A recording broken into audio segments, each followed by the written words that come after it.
So భూ సమస్యలపై పరిష్కారం ఎట్లా అని దానికి సంబంధించిన ప్రశ్నలను తీసుకునే ముందట భూభారతి పైలట్గా జిల్లాకో మండలం అని చెప్పేసి కూడా మంత్రి పొంగులేటి శ్రీనివాసరెడ్డి అంటున్నాడు.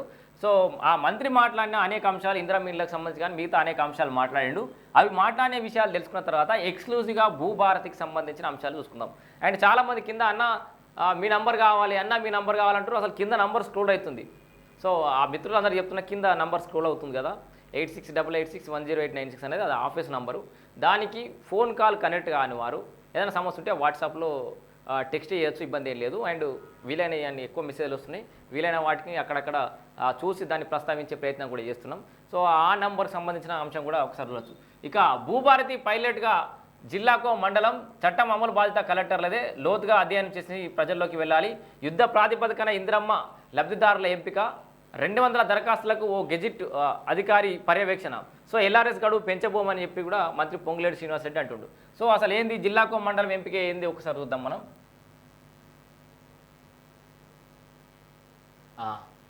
భూభారతి పైలట్గా జిల్లాకొక మండలం.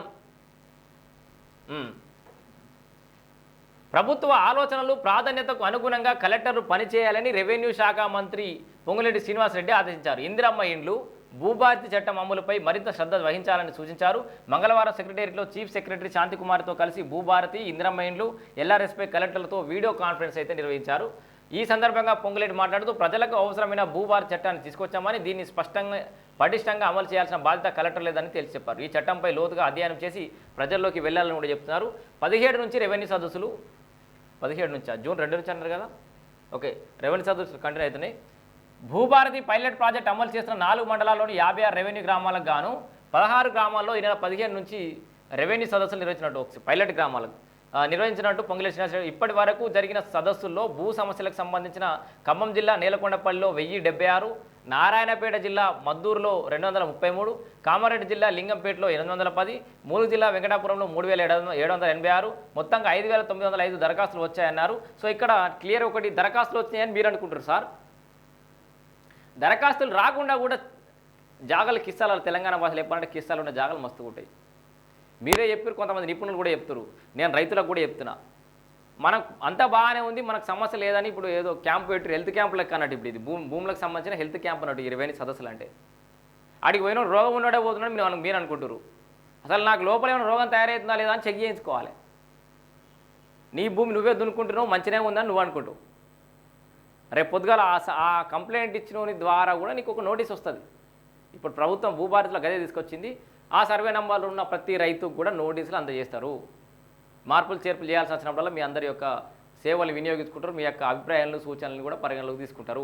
భూమి మొత్తం సర్వే చేయాలని చెప్పేసి కూడా ప్రభుత్వం ఆలోచన చేస్తుంది. సర్వేయర్లను పెంచుతుంది, లైసెన్స్ సర్వేలను ఒక 6000 మంది తీసుకోవాలని చూస్తుంది. కాకపోతే ఇక్కడ సర్వేలకు సంబంధించి కూడా నాకు ఒక ఉన్నతాధికారితో మాట్లాడడం జరిగింది. దానికి సంబంధించి కూడా కొంత ఈ ఇంప్లిమెంటేషన్లో కొన్ని కాంప్లికేషన్స్ అయితే ఉన్నాయి. ఖచ్చితంగా అది 100% సక్సెస్ఫుల్ ఫార్ములా అయితే కాదు. గతంలో నుంచి కూడా 2004 నుంచో ఐ థింక్, సో ఆ టైం నుంచి ఈ లైసెన్స్ సర్వేయర్ల వ్యవస్థ అనేది ఉంది. అయినప్పటికీ కూడా ఈ సమస్య సాల్వ్ కాలేదు. మరి ఇప్పుడైనా ఏమన్నా ఎక్కువ నంబర్ ఆఫ్ లైసెన్స్ సర్వేయర్ల సంఖ్య వేస్తున్నారు కాబట్టి ఏమన్నా సాల్వ్ అవుతుందో లేదో చూడాలి. అయితే ఇక్కడ మీరందరూ కూడా వెళ్ళి రెవెన్యూ సదస్సులు అయితే సమస్య లేని వాళ్ళు కూడా కొంత ఏమైనా ఉంటే చూసుకోండి, అసలు మీకు భూమి బరాబర్ ఉందా లేదా ఒకసారి చెక్ చేసుకోండి. ఈ నెల 30వ తేదీలోగా పైలట్ మండలంలో రెవెన్యూ సదస్సులు పూర్తి చేయాలని ఆదేశించారు. ఈ 4 మండలాల్లో వచ్చిన అనుభవాలను దృష్టిలో ఉంచుకొని మేము మొదటి వారంలో హైదరాబాద్ మినహా మిగిలిన 28 జిల్లాల్లో ఒక్కో మండలాన్ని పైలట్ మండలంగా ఎంపిక చేసి భూభారతి చట్టాన్ని అమలు చేస్తామని చెప్పారు. దీనికి ముందు ఆ 4 మండలాల్లోని తహసీల్దార్ల నేతృత్వంలో అధికారుల బృందం 28 మండలాల్లోని తహసీల్దార్, డిప్యూటీ తహసీల్దార్, మరో 2 అధికారులు భూభారతి చట్టంపై వర్క్షాప్ నిర్వహిస్తారు. అంతేకాకుండా రాష్ట్రంలోని 605 మండలాలకు గాను 159 మండలాల్లో భూభారతిపై అవగాహన సదస్సులు నిర్వహిస్తామని తెలిపారు. CCLA స్థాయిలో పెండింగ్లో ఉన్న ధరణి దరఖాస్తులను సైతం పైలట్ మండలాల్లోని రెవెన్యూ సదస్సులో చేర్చాలని ఆదేశించారు. ఇందిరమ్మ లబ్ధిదారుల ఎంపిక కూడా పూర్తి చేస్తామంటారు. సో వర్షాకాలాన్ని దృష్టిలో ఉంచుకొని ఇందిరమ్మ ఇండ్ల లబ్ధిదారుల ఎంపిక ప్రక్రియ కూడా మే మొదటి వారంలోగా పూర్తి చేయాలని మంత్రి పొంగులేటి శ్రీనివాసరెడ్డి కలెక్టర్లను ఆదేశించారు. నియోజకవర్గానికి 3500 ఇండ్ల చొప్పున లబ్ధిదారులకు ఎంపిక చేయాలని చెప్పేసి 200 దరఖాస్తులకు ఓ గెజిట్ అధికారి నియమించి అర్హుల ఇండ్లు అందేలా చూడాలన్నారు. ఇందిరమ్మ ఇండ్లు 400 చదరపు అడుగులు తగ్గకుండా 600 చదరపు అడుగులకు మించకుండా నిర్మిస్తేనే నిధులు విడుదల చేయాలని సూచించారు. మళ్ళీ ఇదే చిక్కు, 400 చదరపు అడుగులకు తగ్గకుండా ఉంటే చాలు అని చెప్పి ముందుగా చెప్పారు. ఆ తర్వాత మీ ఇష్టం అని చెప్పారు. మళ్ళీ 600 చదరపు అడుగులకు మించకుండా నిర్మించాలని చెప్పి మళ్ళీ వెళ్ళాడు. సో ఇందిరా మిల్లలు ఇది ఒక చిక్కు అయితే వచ్చి పడ్డది. ఆదిలాబాద్, జగిత్యాల, నిజామాబాద్, వనపర్తి, మంచిర్యాల, గద్వాలతో పాటు 11 జిల్లాల లబ్ధిదారుల ఎంపిక ఆశించిన స్థాయిలో లేదని మంత్రి అసంతృప్తి వ్యక్తం చేశారు. సో ఎల్ఆర్ఎస్ గడువు కూడా పెంచమన్నట్టున్నాడు. ఇది కూడా ఒకసారి నోట్ చేసుకోండి. నెక్స్ట్ భూభారతిలో ఉన్నటువంటి ప్రశ్నలు సమాధానాలకు వెళ్దాం.